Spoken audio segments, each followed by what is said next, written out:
Bonjour et merci de nous retrouver pour La Foi prise au mot, votre rendez-vous de formation et de réflexion. Cette semaine, nous continuons d'arpenter les articles du catéchisme et nous arrivons à un thème magnifique qui est celui de la prière. Qu'est-ce que la prière? Que se passe-t-il dans ce moment si commun pour beaucoup de personnes, mais également si mystérieux? Est-ce que la prière s'apprend? Voilà les questions que je vais poser à mes deux invités. Frère Thaddée Mathura, bonjour.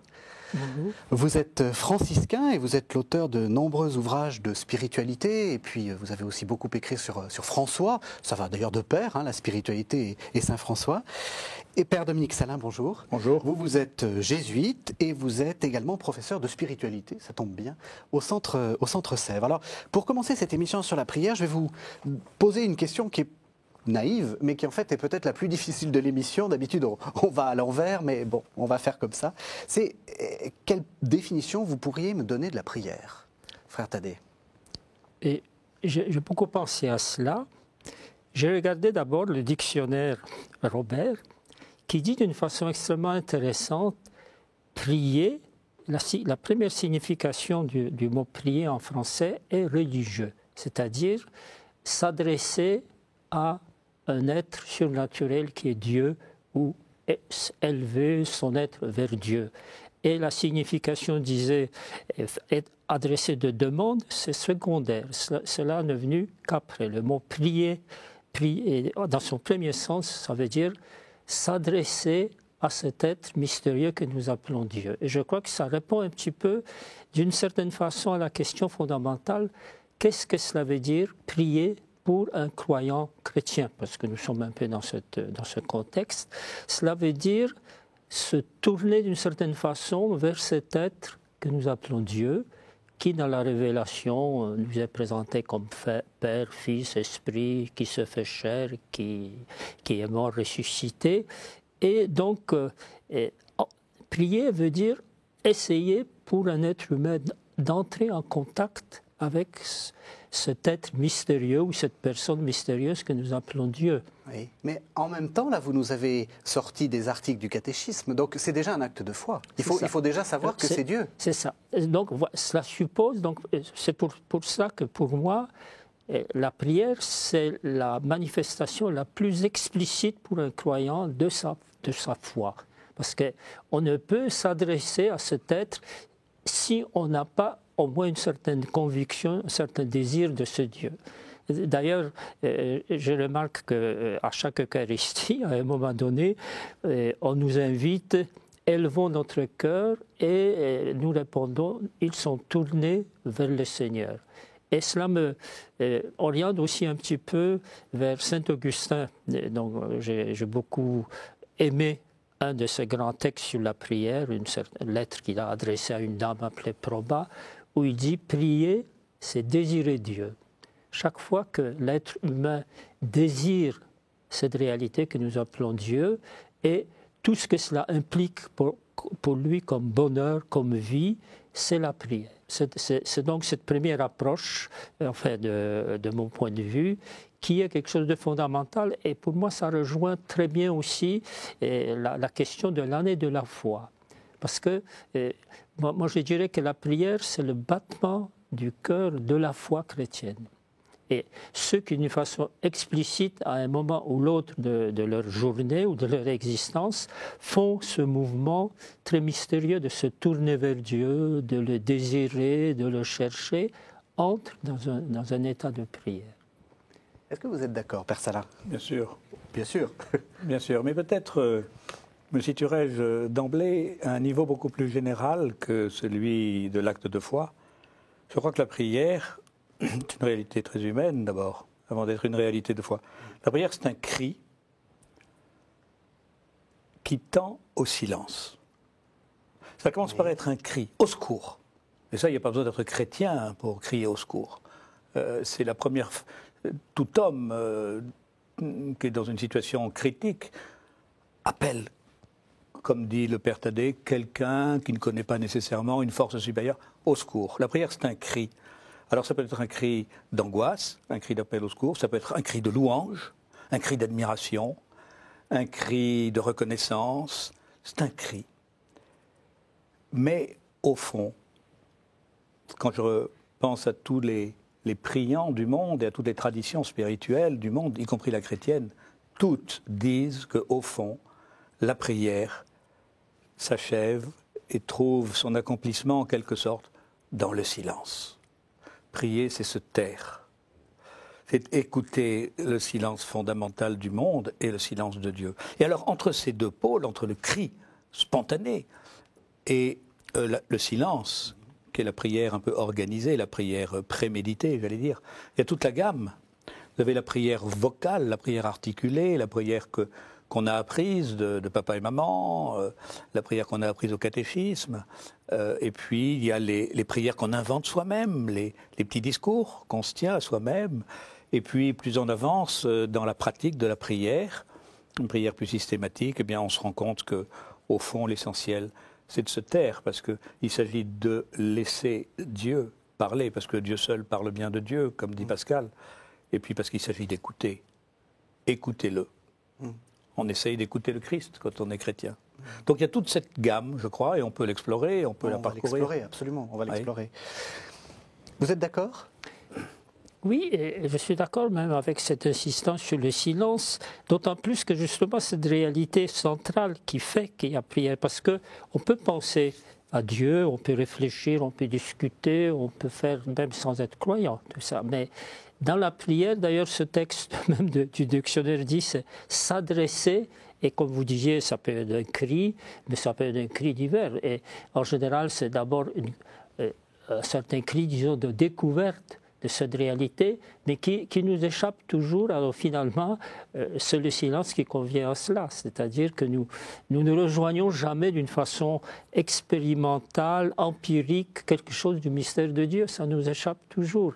Que ce soit le mystère absolu, que ce soit même le mystère du Seigneur ressuscité, parce qu'il nous échappe aussi.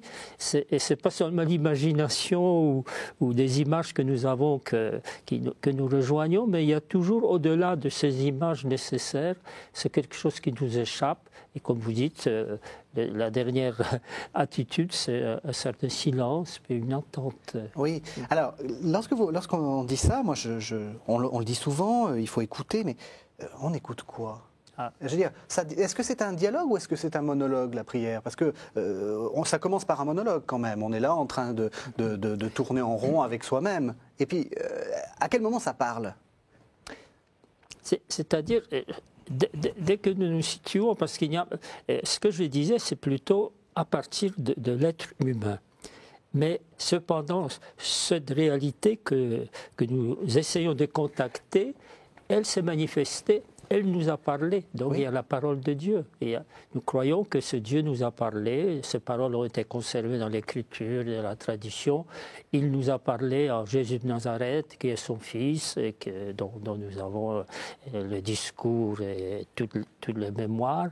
Et c'est là ce que nous appelons ensuite la prière de l'Église, parce qu'il y aura une sorte de prière classée, structurée, à quoi nous recourons. Par exemple, comme communauté chrétienne, c'est cela qui nous rassemble. Oui. Mais c'est toujours, ça commence à une sorte d'interpellation. On commence toujours, Seigneur, ouvre mes lèvres. Seigneur, nous tournons nos cœurs vers le Seigneur. Donc toujours, sans oublier, et là je suis tout à fait d'accord, sans oublier que lorsque nous découvrons quelque chose de ce mystère qui est Dieu, nous découvrons que ce Dieu de la révélation chrétienne, c'est un être essentiellement tourné vers sa création dont nous sommes le couronnement intelligent et conscient, etc., tout en étant pauvre et limité.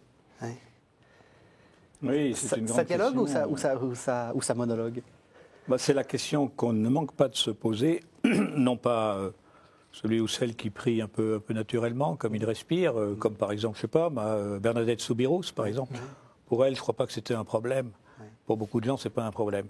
Mais c'est pour les gens qui s'adonnent à ce que j'appellerais la prière préméditée et organisée, c'est-à-dire des gens qui prennent l'habitude d'inscrire dans leur vie, dans leur journée, un temps de prière. Ce que l'on appelle la méditation, l'oraison ou la contemplation. On pourra parler de ces différentes formes peut-être de prière tout à l'heure.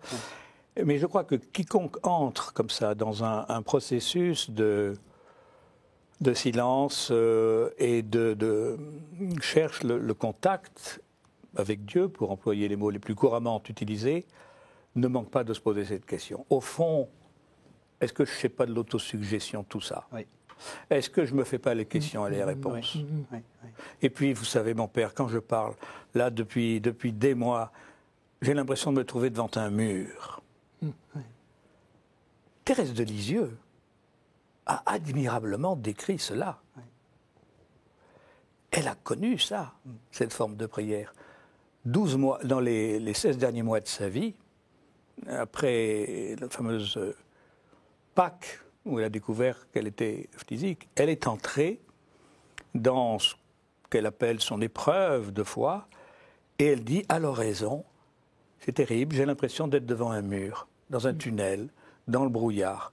Personne ne me répond, et j'ai l'impression d'entendre la voix des incroyants qui me disent continue, avance, avance, avance vers la mort qui t'attend, la mort du néant, car il n'y a rien. Elle s'est posé la question. Oui. Et apparemment, elle est morte sans avoir, je dirais, pas trouvé la réponse, mais sans avoir formulé la réponse. Elle s'est trouvée, c'est la question ultime.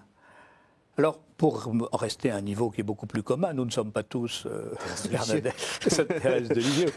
Mais je crois que beaucoup de gens, tous les débutants qui s'exercent à la prière, se disent est-ce que c'est pas moi qui me fais les questions et les réponses? Et moi je dis et alors? Et alors? Tu n'es pas capable de te faire des réponses à toi-même. Et pourquoi tes réponses seraient-elles fausses? Tu ne crois pas que l'Esprit Saint peut parler à travers toi aussi, à travers tes réponses aussi?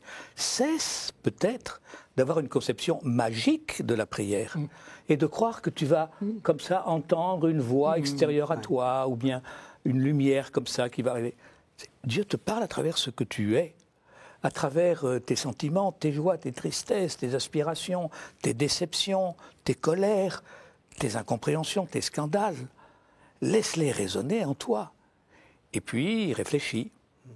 Essaie de voir ce qui, parmi ces mouvements, ces paroles, que tu as l'impression de te dire à toi-même, demande-toi si certaines ne te conduisent pas plutôt vers la vie, et d'autres plutôt vers la mort, vers la tristesse ou vers la joie. Il est probable que les paroles dont tu penses être toi-même l'origine, qui te parlent de joie et de vie, soient inspirées par l'Esprit de Dieu. Il est probable que celles qui t'entraînent vers le découragement et la haine de toi, qui sont les pires des tentations, viennent de l'autre, l'ennemi de la nature humaine.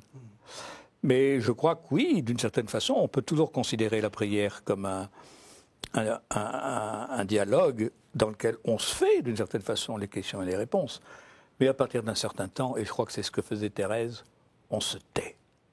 On n'a plus besoin de poser de questions, on n'a plus besoin d'apporter de réponses, on adore. Il n'y a pas d'adoration sans silence. Adorer, c'est respecter le silence. Mais quand nous parlons de la prière, disons, en régime chrétien et juif d'ailleurs, il y a quand même deux formes. Celle dont nous venons de parler, Dominique et moi, c'est d'abord le mouvement qui vient, disons, qui est personnel, qui est limité. Le temps que je prends, l'oraison, le temps que je réserve.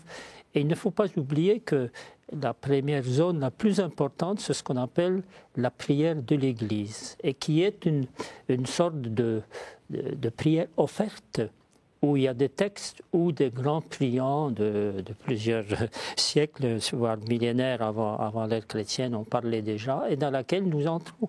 Donc pour beaucoup de chrétiens, sans parler de la prière personnelle, c'est l'expérience presque unique de cette prière, c'est la prière communautaire.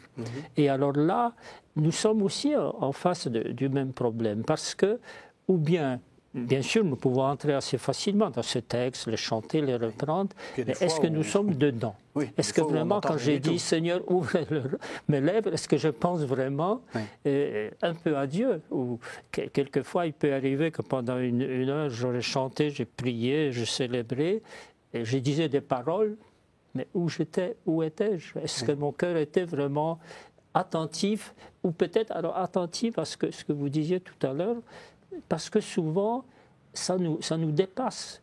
Tous ces textes formidables, surtout dans ce temps de Pâques, rayonnant de joie pascale, résurrection, de ça, si on prend ça au sérieux, on s'est dit, mais où en suis-je?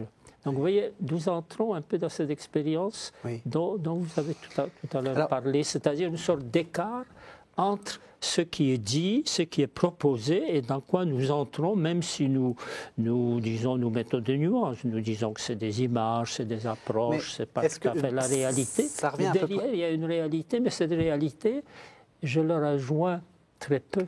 Et c'est peut-être la souffrance. J'ai eu d'ailleurs un texte de Saint-Augustin qui disait déjà de cela, en parlant de cette prière communautaire, parce que dans l'ensemble, le Père de l'Église, quand il parle de la prière, c'est parce que toujours la prière collective. C'est rare de la prière personnelle. Mais Augustin dit, mais parfois nous sommes tellement absents que nous ne prions même pas. Et il dit, le pire, c'est que nous ne le regrettons même pas. Si au moins au bout d'une demi-heure, je me dis, je n'ai pas prié, c'est déjà que je voulais rencontrer ce Dieu dont tu parles. Mais justement, ça pose, dans les deux cas, la question de ce qui valide la prière. Est-ce que l'émotion, parce que dans ce que vous disiez de Thérèse de Lisieux, c'est une sorte de manque d'émotion qu'elle devait ressentir. Quand il dit « il n'y a rien », est-ce que l'émotion est un bon critère? Est-ce que lorsque j'ai une bonne prière personnelle et que je me sens très heureux pendant la prière, c'est une meilleure prière que lorsque il ne se passe rien? De même, est-ce que c'est une meilleure prière quand j'étais là dans les textes, je les comprenais, etc. ou lorsque j'ai eu quelques distractions? Qu'est-ce qui fait qu'on peut juger? Moi, je dirais que l'émotion, c'est une première approche, mais c'est ambigu. C'est ambigu, parce qu'elle n'est pas toujours là. Quand c'est un peu nouveau, neuf, par exemple, si on parle... C'est toujours un peu dans la prière communautaire. Parce que dans la prière individuelle, c'est beaucoup plus exigeant. Parce que je suis un peu devant le vide. Je n'ai pas... Alors évidemment, je peux recourir à ma mémoire ou à quelques textes, mais je me trouve... Elle est plus exigeante d'une certaine façon. Mais l'autre, c'est là surtout qu'on va rencontrer beaucoup. Dans certains mouvements, expressions. Puis c'est légitime d'éprouver si je chante la joie. Mais finalement, disons, lorsque, à travers cette joie ou cette épreuve, je veux rejoindre quelque chose de ce mystère, alors je rentre un peu dans cette obscurité, peut-être dans ce silence. Une découverte que j'ai faite... et dont mon âge grandissant me permet de parler, c'était de découvrir que, contrairement à ce que j'imaginais, et contrairement à ce que la plupart des gens pensent probablement, des gens que je considère, ou qui sont considérés comme de grands amis de Dieu, des gens rayonnants de foi, de joie, de paix, des gens qui... Bon, il suffit qu'ils soient là pour que tout le monde soit... Je ne veux pas donner de nom, mais nous pensons tous ici à des gens qui sont passés, certains d'entre vous ici. Lorsqu'il m'a été donné, quelquefois, de parler avec eux, d'échanger sur notre prière personnelle, notre façon de prier, a été de découvrir que, contrairement à ce que je croyais, leur prière, moi je me disais, ces gens-là, ils se roulent dans le miel et le pollen divin pendant une demi-heure, pendant une heure, ils ruissellent de consolation. Allez voir comme ça, tellement fort, tellement serein, tellement intrépides, sûrs d'eux-mêmes. Ils sont inondés de consolation, d'émotions puissantes et douces. Pas du tout. Leur oraison, habituellement, c'est la grisaille. Il ne se passe rien, ou pratiquement rien. Et je crois que c'est vraiment une loi de la vie spirituelle, pour la prière personnelle. Là, je reviens à la prière personnelle. Je vais dire un petit mot pour la prière collective. Et pour la prière personnelle, on commence, Dieu, si vous voulez, il nous traite comme des enfants. Un enfant, il faut lui donner des bonbons, des sucreries au début, etc. Et puis peu à peu, on le sèvre. Il doit être sevré, l'enfant. Alors voilà, c'est une marque, je crois, de maturité, de croissance dans la foi, que de pouvoir continuer à prier, à donner de son temps, à perdre de son temps, parce que la prière, c'est du temps perdu, un quart d'heure, on a tellement de choses à faire, sans la récompense, sans la carotte, sans le bonbon. C'est ça la foi. La foi, c'est marcher, c'est travailler quand il n'y a pas de retour, quoi. Il n'y a pas de récompense. Mais pour la prière, que le Père Mathurin a bien raison de parler de l'importance de la prière de l'Église et collective. Dans cette prière de l'Église, je voudrais juste, pour pas qu'on oublie de le dire quand même, que la prière extraordinaire, inépuisable, commune à tous, c'est le psautier, ce sont les psaumes. Les psaumes, c'est la prière du croyant, du chrétien. Et dans les psaumes, vous avez tous les cris, la louange, l'indignation, la colère, l'impatience, des cris de haine à l'égard des ennemis, des ennemis de ceux qui en veulent à notre peau, à la peau de la veuve, de l'orphelin, du pauvre. Les psaumes, nous pouvons couler pratiquement tous nos états d'âme, toutes nos émotions dans la prière des psaumes, qui est inépuisable. Alors, la prière des psaumes est aussi la prière de Jésus. Et je vais vous proposer d'entendre un premier texte, qui est un texte très connu, Matthieu 6, 5, 14. C'est le fameux « Notre Père ». On écoute ce texte. Et quand vous priez, ne soyez pas comme les hypocrites. Ils aiment, pour faire leur prière, à se camper dans les synagogues et les carrefours, afin qu'on les voie. En vérité, je vous le dis, ils tiennent déjà leur récompense. Pour toi, quand tu pries, retire-toi dans ta chambre, ferme sur toi la porte et prie ton Père qui est là dans le secret. Et ton Père qui voit dans le secret te le rendra. Dans vos prières, ne rabâchez pas comme les païens. Ils s'imaginent qu'en parlant beaucoup, ils se feront mieux écouter. N'allez pas faire comme eux, car votre Père sait bien ce qu'il vous faut avant que vous le lui demandiez. Vous donc, priez ainsi. Notre Père qui est dans les cieux, que ton nom soit sanctifié, que ton règne vienne, que ta volonté soit faite sur la terre comme au ciel. Donne-nous aujourd'hui notre pain quotidien. Remets-nous nos dettes comme nous-mêmes avons remis à nos débiteurs.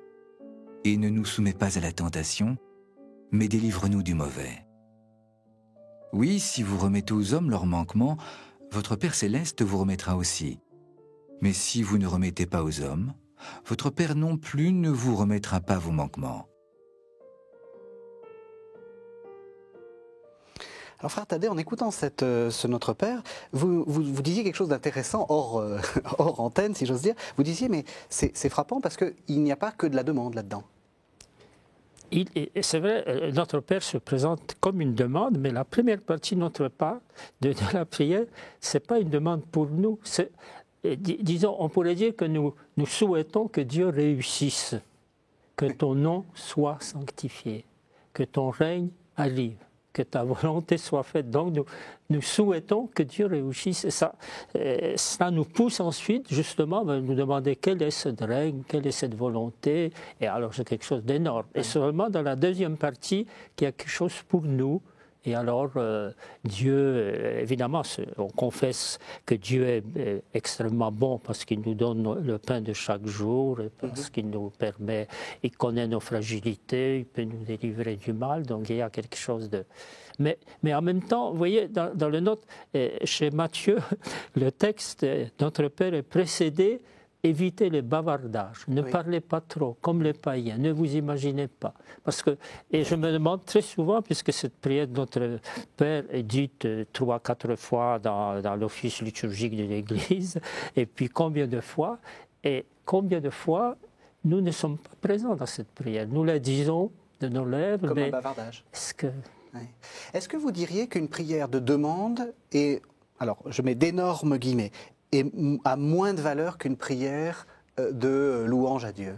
Moi, je suis frappé. J'avais beaucoup dans les écrits de Saint François, il y a une vingtaine de prières.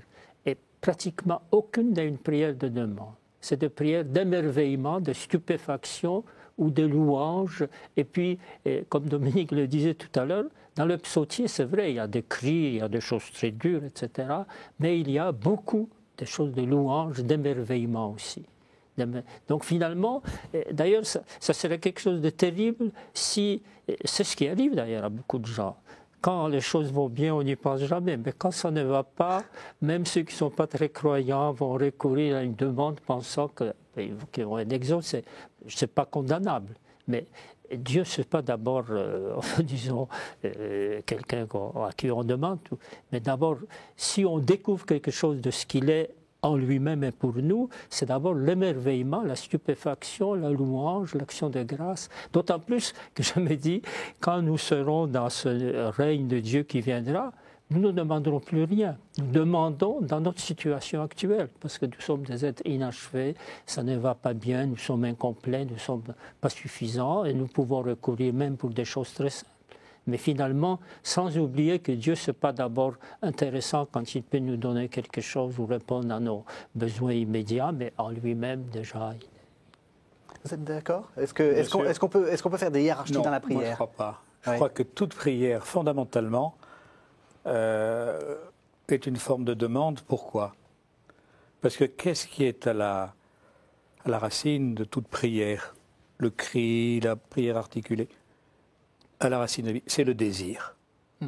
Nous sommes des êtres de désir. Bon, saint Augustin l'a affirmé avec force et l'a développé admirablement. Ce qui nous fait hommes, c'est le désir. L'animal ne vit que dans le manque, dans le besoin. Il a besoin de combler la faim, la soif. L'homme aussi, il a tout un côté animal. Mais il est surtout, c'est un être de désir. Donc il est capable d'accepter que son désir ne soit pas immédiatement satisfait. Il est capable de différer la demande, le manque, le besoin dans lequel il est. Il est capable de prendre distance par rapport à ça. Et je crois que la prière, dans la mesure où elle est toujours l'expression d'un désir, y compris « j'ai le désir de te louer, Seigneur ». Si je te loue, c'est parce que je veux te louer. Donc, de cette façon, c'est un petit peu un faux problème, si vous voulez. Je crois que toute prière est l'expression d'un désir. Et c'est très fondamental, parce qu'il y a cette fameuse parole si énigmatique de l'Évangile, dans laquelle le Christ dit, justement à propos de demander, vous recevrez, etc., ou écoutez, faites attention à la manière dont vous écoutez, car à celui qui a, on donnera, et à celui qui n'a pas, on ôtera même ce qu'il a. Oui. Qu'est-ce qu'on peut lui ôter qu'il n'a pas? Eh bien, je crois que c'est le désir. Les êtres sans désir, alors l'évangile n'est pas pour eux. Or, quelqu'un qui est sans désir, c'est pratiquement impossible, d'une façon ou d'une autre. Il y a toujours un désir chez l'homme, plus ou moins enfoui, plus ou moins obstrué, défiguré, etc. Mais soyez des êtres de désir. Et je crois que lorsque le Christ nous dit « Allez, demandez, priez, frappez, réveillez la nuit, criez, tambourinez à la porte, frappez, on vous ouvrira », il nous dit en même temps « Ne rabâchez pas comme les païens ». Et de toute façon, votre Père du ciel sait bien ce dont vous avez besoin. Donc, il y a les deux choses en même temps. Mais il faut laisser le désir se creuser, s'exprimer. Je crois que c'est ça. Et le Notre Père, au fond, c'est l'expression d'un désir, comme disait Frère Thaddée, que Dieu soit Dieu. Que Dieu soit Dieu dans sa création et en nous d'abord. C'est ça la prière, c'est laisser Dieu être Dieu en nous. Et puis, comme nous pouvons autour de nous, c'est notre activité, les services que nous pouvons rendre aux gens, c'est permettre à Dieu qui s'en est remis à nous, ça c'est le grand truc du christianisme, qui s'en est remis à nous, semble-t-il, lui permettre d'être Dieu, quoi, pour nous. Je rejoins bien Dominique, ce que tu dis sur le désir. Parce que je disais que pour Augustin, dans son grand texte, à plusieurs reprises, il dit « Prier, c'est désirer Dieu et la vie bienheureuse que cela nous donne. » C'est-à-dire, c'est ouvert, c'est pas seulement « je désire d'abord Dieu », mais Dieu dans sa grandeur, dans tout ça, mais aussi dans son visage tourné vers moi et dans le partage de sa vie, de son bonheur qu'il veut me donner à tout être humain. Et dans ce sens-là, c'est vrai, moi je dirais toute expérience de Dieu déjà en cette vie, c'est d'abord un désir, mais un désir n'est jamais satisfait. Tant qu'il n'est pas satisfait, c'est toujours un désir. Et c'est donc à la fois, c'est beaucoup désirer, mais c'est aussi une souffrance. Parce que souvent on désire, mais les choses ne sont pas là. C'est intéressant. Est-ce que dans la prière, ça peut être une souffrance? Justement, parce qu'il y a quelque chose d'insatisfaisant. Écoutez, moi, on peut parler un peu d'expérience personnelle en parlant même de la prière stabilisée, par exemple. Bon, les Eucharisties que nous célébrons, bon, je suis prêtre, je célèbre. Et si je prends un peu au sérieux ce que j'ai dit, je ressens tout le temps en moi un écart entre ces paroles et ce que j'en ressens et ce que j'arrive à en vivre. Oui. Et pour moi, ce n'est pas une déception, c'est la constatation qu'il y a justement ce désir, quelque chose qui est offert en Dieu, dans sa vie, pour moi et pour ma vie concrète, parce qu'il ne faut jamais... Trop souvent, on pense que si on est centré sur le mystère de Dieu, on est détaché de tout ça. Or plus on découvre quelque chose dans ce profondeur de ce mystère, plus on découvre l'humanité de Dieu, c'est-à-dire que Dieu est tourné vers moi et vers tout être humain et vers tout ce qu'il a créé, tout ce qui est merveilleux. Donc vous voyez, il n'y a pas... J'ai l'impression que très souvent, nos déficiences chrétiennes, c'est parce qu'on voit Dieu d'une façon abstraite, lointaine. Or, les profondeurs de l'être divin, c'est l'amour trinitaire d'abord, mais aussi donné, livré à l'être humain que nous sommes. Oui, c'est un point très important, ce que vous dites, l'attention à l'autre. Oui. Quelle est la pierre de touche, au fond, de l'authenticité d'une prière, de sa validité? C'est la charité. Est-ce que ma pratique de la prière m'ouvre davantage aux autres, me rend davantage sensible à leurs besoins, à leurs désirs, m'apprend à être prévenant par rapport à ce dont ils ont besoin? Il y a un texte célèbre de Thérèse d'Avila qui évoque les sœurs qui sont en train de prier avec beaucoup, beaucoup de ferveur, de componction. Et alors elle dit, quand je vois des âmes si encapuchonnées, c'est l'expression qu'elle emploie, qu'elles sont là comme si elles avaient peur de perdre un peu de ferveur, je vois qu'elles ont bien mal compris en quoi consiste le mariage spirituel. Si tu as une sœur, alors que tu es en oraison, qui a besoin qu'on lui prépare la soupe parce qu'elle est à l'infirmerie, laisse ton oraison, va lui faire la soupe. Ah, ces gens-là n'ont pas bien compris de quoi il s'agit. Des œuvres, mes sœurs, des œuvres. C'est extraordinaire. C'est l'action. On ne prie pas, on ne vit pas pour prier. On prie pour vivre, pour survivre, pour mieux vivre, pour vivre plus chrétiennement. La pierre de touche de l'authenticité de notre prière, c'est notre vie, c'est notre façon d'être. Montre-moi comment tu vis, y compris avec ton voisin le plus proche. Puis je te dirai ce que vaut ta prière. Tu as beau avoir des grands élans, des grands épanchements, des grandes lumières, des grands sentiments, bon, ça peut être très bien, mais si concrètement tu es aussi impatient, désagréable, frustré, voilà, il y a quelque chose qui ne colle pas très bien dans ta vie. Alors, on arrive à la troisième partie de l'émission, qui est justement la question des disciples. Seigneur, apprends-nous à prier. Donc, vous allez nous donner vos petits trucs, si j'ose dire. J'ai envie qu'on entende le pape Paul VI, qui, dans son audience générale du 14 février 1974, a fait une sorte de réflexion tout à fait étonnante, parce que manifestement très personnelle, sur les obstacles à la prière. Et ça va être peut-être la première question que je vous poserai, c'est ces questions des obstacles. Donc on écoute la voix du pape Paul VI. Faites vous-même l'analyse des difficultés qui tentent aujourd'hui à étouffer la prière. Nous en citons quelques-unes. Là où n'existe pas encore un certain niveau d'instruction religieuse, il est bien difficile que la prière se puisse formuler spontanément. L'homme, l'enfant, reste muet devant le mystère de Dieu. Et là où la croyance en Dieu a été rejetée, niée, déclarée vaine, superflue, nocive, quelles autres voies se substituent à la prière ? Et après les insistantes leçons contre la spiritualité, tant naturelle qu'éduquée par la foi, leçons de naturalisme, de sécularisme, de paganisme, d'hédonisme, c'est-à-dire donc des leçons en faveur d'une aridité religieuse voulue, dont une si grande part de la pédagogie moderne a capitonné l'âme des foules, saturée de matérialisme, comment pourrait encore voir fleurir dans les cœurs la poésie de la prière ? Deux difficultés sont aujourd'hui typiquement contraires à la prière. L'une, de nature psychologique, provoquée par l'excessive, fantastique, profane profusion d'images comble la psychologie. Le plan de l'expérience sensible n'est pas en soi le plan idéal pour la vie religieuse. Il peut servir d'antichambre s'il est sagement relié à celui qui est destiné à la vie de l'esprit et à la révérence du sacré.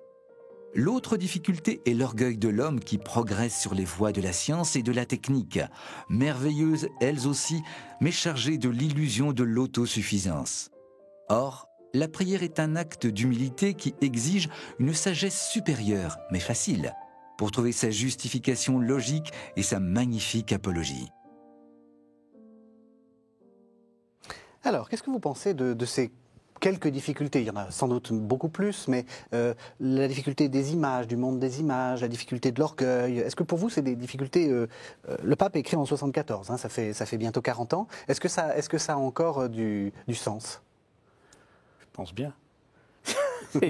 Ce qu'il dit vaut toujours et partout, et pas seulement pour les chrétiens d'ailleurs, pour ceux qui s'exercent à la méditation dans le cadre du bouddhisme. À ce niveau-là, le principal obstacle à la prière, c'est nous-mêmes. C'est mon moi. Mon moi. Ma télé intérieure, mon écran intérieur, avec ces images qui en permanence, dès que je ferme les yeux, dès que je me pose 30 secondes dans le métro ou ailleurs, ça y est. Oui. Il y a des trains de pensée. Vous parlez de métro, ça donne cette image-là. Défilé. Alors toutes ces images, bon, tout ce bruit, tout ça. Et puis surtout, c'est moi. Moi qui veux toujours tout maîtriser. Je voudrais bien maîtriser ma vie et je voudrais bien maîtriser ma prière. Or, prier, c'est apprendre à se laisser désapproprier de soi. Au principe, l'obstacle, c'est moi. Je me souviens que dans les années qui ont suivi le Concile, un de mes professeurs d'écriture sainte, le père Paul Beauchamp, nous disait oui, on se dispute beaucoup dans l'Église aujourd'hui pour savoir s'il faut traduire le Notre Père en tutoyant Dieu ou en le voussoyant. Tu ou vous.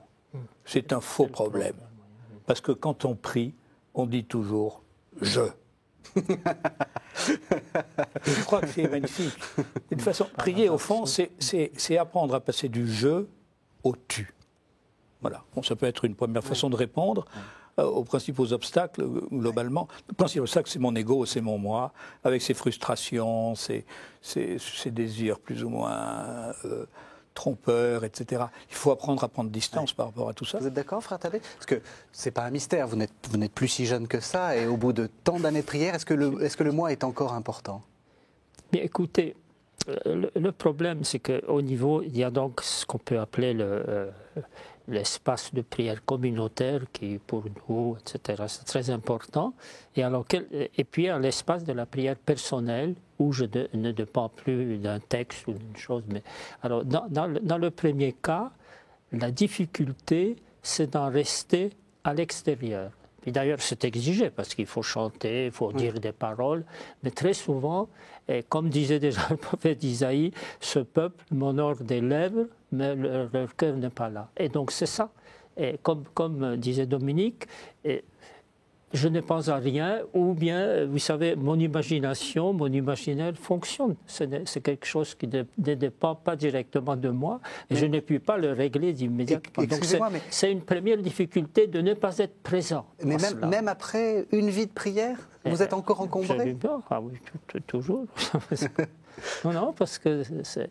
Et puis, dans la prière personnel, c'est un peu le même cas, parce que je suis là, je vais consacrer un quart d'heure, une demi-heure, ou comme des carmélites, 1 heure à la prière à l'oraison. Qu'est-ce qui se passe? Et je dis, on parlait tout à l'heure de Thérèse de l'Enfant Jésus, mais elle disait, je m'endors, je dors, ça me préoccupait. Et alors je me suis dit, que je dors ou que je sois éveillé, Jésus m'aime quand même. Voilà une réponse comme ça. Mais enfin, ça veut dire que même dans ces grandes figures spirituelles, et comme Dominique le disait déjà au début, elles ont connu, comme nous tous, l'obscurité, l'ennui, mais cela même après avoir vécu cette expérience, la recommencer chaque jour, ça veut dire qu'il y a une sorte de fidélité, de présence à Dieu et aussi à soi-même, parce que, comme disait Dominique, le je revient toujours, parce qu'on ne peut pas éviter ça. Nous ne pouvons pas partir d'ailleurs que de je, ça c'est évident. Mais en même temps, nous ne devons jamais en rester là, il faut toujours s'ouvrir à l'autre, il y a le tu qui doit intervenir. Mais ce n'est pas spontané et immédiat. Oui. Donc c'est vrai. Est-ce qu'il y a justement des techniques, peut-être un jeu, vous parliez des formes de prière, est-ce qu'il y a des techniques pour se désapproprier? Bien sûr. Se désapproprier, peut-être pas. Non, mais au premier niveau, voilà, d'abord, sur lequel insiste Thaddée avait à juste titre, ce que les gens disent, les distractions. Oui. Je vois des gens qui font des écoles de prière, ou qui apprennent à faire oraison de façon un peu systématique. au bout de 3 mois, de 6 mois, d'1 an, de 10 ans, c'est toujours le même refrain, les distractions. Oui. Les distractions. Je me pose, je décide de me poser un quart d'heure. Pourtant, je vais dans une église, une chapelle bien tranquille, à côté de mon bureau, c'est peinard, Oui. entre 2h moins le quart et 2h, il n'y a personne. Eh bien, au bout de 3 minutes, je m'aperçois que je suis en train de penser au dernier contrat que je suis en train de négocier, à ceci, à cela. On est tous Donc, comme ça. On est tous comme ça. Ouais. Alors, et Thaddée a raison de dire qu'avec l'âge, les distractions, comme les mouches, continuent à être toujours aussi embêtantes. Mais peut-être moins. Il y a une façon de les neutraliser. Mais il y a une façon aussi, quand même, il y a des techniques, et ça, il faut le dire très fort. Et je crois que c'est très important de le dire dans cette émission, parce qu'on ne l'entend pas. Oui. Que nous avons, dans la tradition chrétienne, des techniques de concentration, de décontraction, de purgation de l'imaginaire qui valent très largement celles de la méditation transcendantale ou du zazen. Oui. C'est ça qui est un peu embêtant aujourd'hui, c'est qu'on a l'impression que les sagesses ou les mystiques extrême-orientales ont le monopole des techniques de simplification intérieure, puisque prier, c'est commencer. C'est ça. Or, la tradition chrétienne, beaucoup en Orient, c'est vrai, plus que dans l'Église latine, qui est plus juridique, mais peu importe. L'importance du corps, de la respiration. Qu'est-ce que c'est que la spiritualité, la vie spirituelle? Le mot spiritus, c'est respiration. Oui. Spiritus, c'est le souffle. C'est pneuma en grec, roi en hébreu, le souffle, le vent, l'esprit. En hébreu, en latin et en grec, c'est pareil. Oui. Donc il faut prier, d'abord, c'est apprendre à respirer. Alors, il faut avoir une position physique qui permette à votre diaphragme de pouvoir fonctionner de façon non tétanisée, non compressée. Donc il y a des postures physiques, et c'est sûr que, par exemple, certaines postures du yoga ou du zazen sont très, très favorables, aident très bien à ça. Mais ça, les chrétiens le savent depuis toujours, mais on l'a oublié. Oui. Le corps, la respiration, et apprendre à contrôler un peu le flux des idées mentales. Alors il y a différentes techniques, mais nous, dans la tradition chrétienne, particulièrement franciscaine, et nous les jésuites, parce que nous sommes les disciples de la prière franciscaine, apprendre à contempler, à regarder. Oui. Il faut avoir une diapo Oui. quand on se met en prière. Le Christ, c'est toujours le Christ. Une image du Christ en train de parler, en train d'écouter, en train de marcher, en train de manger, en train de dormir, en train de prier. Regardez le Christ dans l'Évangile. Voilà. Il vous assure que quand on essaye de fixer comme ça, de commencer le temps de l'oraison par une image du Christ, qui peut être d'ailleurs une image matérielle, une icône pour certains, ou une photo, bon. Mais l'image doit peu à peu devenir mentale, intérieure, ça aide considérablement. C'est vraiment très, très, très important. Et en plus, ça nous ouvre sur la réalité fondamentale, qui est que le chrétien, lorsqu'il médite, il ne se met pas en face du rien, Oui. il se met en face du mystérion, c'est-à-dire du Christ, comme révélation de l'amour qu'est Dieu. Oui. Un visage. Comme révélation du fond de la réalité. Le réel, c'est quoi? C'est que Dieu est amour, que l'amour est Dieu, et que le fond de la réalité, c'est amour. Et Jésus en est pour nous le signe sensible. Donc nous sommes des êtres de chair et de sang. Prier, c'est une activité des hommes. Les anges ne prient pas, à ma connaissance. Ils Chantent. louent. Il loue. Je regarde. Ouais, mais bon, enfin, on ne va pas entrer là-dedans. Mais voilà, nous sommes des êtres humains, et donc nous avons besoin de ça, quoi. Oui. C'est important, ces techniques pour vous? Et au niveau, on parle tout à l'heure de distraction, mais ce que Dominique disait, c'est toujours le moi, le je qui est là.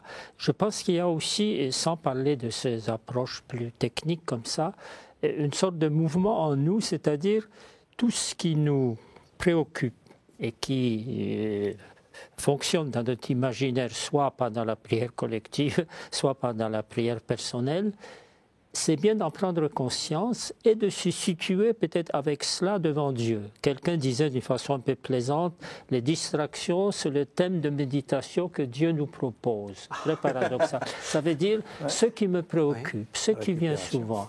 Est-ce qu'à un moment donné, je dois peut-être prendre cela en main en disant, c'est cela que je vis, je sais que ça m'éloigne de moi, ou bien ça me centre trop de moi, ça me met... Alors, qu'est-ce que je fais quand je me situe devant Dieu avec cela? Quelle lumière porter sur cela? Comment réagir? Et c'est dans ce sens-là, parce que autrement, je pense, pour ceux et celles qui passent comme ça une demi-heure, davantage dans la prière, on ne peut pas éviter cette chose-là. Alors, ou bien, sûr, il y a parfois certaines techniques, parce que c'est pas non plus, il y en a qui disent, prenez un livre, lisez, vous éviterez les distractions, mais ça devient une nouvelle distraction peut-être. Tandis que là, ça m'oblige, parce que finalement, je pense que la prière, c'est de nous situer un peu en présence de ce grand mystère de Dieu et de Jésus-Christ. Et à partir de là, porter un regard sur nous-mêmes, surtout dans la prière personnelle et dans la prière collective, d'essayer d'entrer dans ces grands espaces, ces grandes phrases, ces grandes proclamations qui sont admirables, mais qui nous dépassent et qui suscitent en nous aussi cette espèce de sentiment d'écart entre ce qui est dit, proclamé, accepté et en même temps ce dont nous pouvons avoir une expérience un peu plus profonde. De temps en temps, peut-être quelque chose nous touche, mais autrement, nous cheminons. Et ce n'est pas étonnant parce qu'en fréquentant un peu la littérature sur la prière, en commençant avec les pères de l'Église, et puisqu'aujourd'hui, c'est toujours le même problème qu'on rencontre aussi. Les formes de prière, on arrive à la fin de l'émission, il nous reste 5-6 minutes. D'abord, quelles sont-elles? Et est-ce que c'est bien de les varier? Est-ce que ça fait du bien de changer un peu? Toutes les prières, alors spontanément. Oui. On peut avoir dans la journée, comme disait le père de Foucault, prier, c'est penser à Dieu en l'aimant. Ça peut durer 10 secondes sur un trottoir, dans le métro, pas pendant l'entracte au cinéma. Bon, il y a 36 formes. Vous pensez à la prière systématique. Oui. Je crois qu'en fait, j'ai l'impression que chez ceux qui pratiquent la prière au long cours, j'allais dire comme ça, tout au long d'une vie, finalement, leur prière a évolué, mais que leur temps de prière quotidien, c'est à peu près toujours le même schéma. Pour eux, pour certains, ça sera une image, partir sur une image ou rester sur une image. Un autre, comme un mantra, un verset, un mot, un mot de l'écriture. Veiller. Le Christ, parmi ses impératifs, il n'y en a pas beaucoup, mais il y en a un, veillez, ouvrez l'œil. Le chrétien, c'est quoi? Quelqu'un qui est une sentinelle, qui ne s'endort pas. L'Évangile est plein de récits dans lesquels le patron s'en va, s'absente. Et la tentation est grande de s'endormir, de s'assoupir, etc. Les demoiselles d'honneur, veillez. Voilà. Prier, c'est veiller. C'est avoir les yeux ouverts, rester les yeux ouverts, être attentif, faire attention à ce qui se passe. Bon. Alors ça peut prendre des formes très diverses. On peut rester sur un mot comme ça, mais avec le temps, moi je m'aperçois que ma façon de prier a quand même évolué pas mal au cours des 30 dernières années, pour parler de ce dont je me souviens encore. Mais depuis une dizaine d'années, pour moi, c'est un peu toujours la même chose. Mais ce n'est jamais la même chose. Mais voilà. Mais cela dit, alors heureusement que cette raison de prière personnelle, elle est renouvelée, nourrie, irriguée, enrichie et parfois modifiée par la grande prière de l'Église, la prière liturgique, qui fournit quand même ses principaux motifs, les psaumes, bien sûr, mais aussi... Et vous croyez au systématisme? C'est-à-dire, vous avez dit une prière organisée. Est-ce que vous croyez au fait qu'il faut se donner un temps? Il ne faut pas, non, on fait ce qu'on peut. Génie ou pas génie, comme disait Stendhal, une page tous les jours, génie ou pas génie. Est-ce qu'il faut faire ça? C'est-à-dire en se disant, ça sera une demi-heure, pas plus, pas moins. Moi, oui. Je pense que dans ce genre, pour ce mode de prière, c'est très important de se fixer à l'avance, la veille ou le matin, pour tous les jours, ça sera telle heure, à telle heure, et de telle heure à telle heure. Je crois que c'est très important. Bon, maintenant, ce n'est pas absolument nécessaire. Et puis, on peut occuper ce temps de différentes manières, je veux dire. Mais si on veut, je crois, comme Thérèse d'Avila, qu'il n'y a pas de foi, de vie chrétienne, à partir d'un certain niveau, quand on a reçu beaucoup de choses, sans oraison. L'oraison, c'est-à-dire la pratique régulière d'un temps perdu, d'un temps de Shabbat, faire Shabbat. Arrêtez de vouloir tout maîtriser, tout contrôler, etc. Ne serait-ce que pendant 10 minutes. Parce que je ne suis pas mon maître. Prier, c'est reconnaître que je ne suis pas le maître de ma vie et de moi. C'est laisser place à l'autre qui est en moi et qui est plus grand que moi. Je l'appelle Dieu, le Dieu de Jésus-Christ. Un autre pourra l'appeler comme il veut. Moi, c'est ça.